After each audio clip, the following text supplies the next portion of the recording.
Artisan AI is focused on automating outbound sale processes primarily through its AI powered digital sales representative, AVA. Here's a summary of its key aspects based on available reviews. Core functionality: AI driven sales development. Artisan AI aims to automate a significant portion of the sale development representative or SDR role.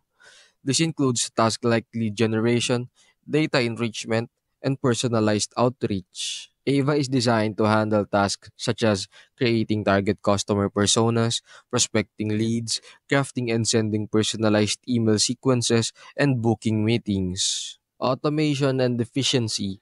The platform emphasizes streamlining outbound sales, aiming to save businesses time and resources. It offers features for automating emails and LinkedIn outreach. Third is data and personalization. Artisan AI utilizes a database of contacts and aims to personalize outreach based on lead information.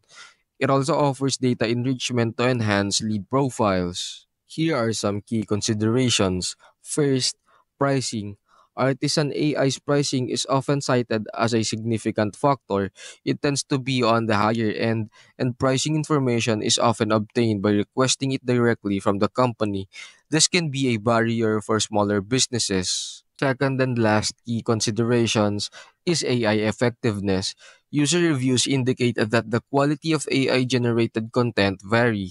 Some users report excellent results, while others find that the personalization can be generic and that the AI requires significant oversight. There are also some users that have stated that the AI does not perform as advertised.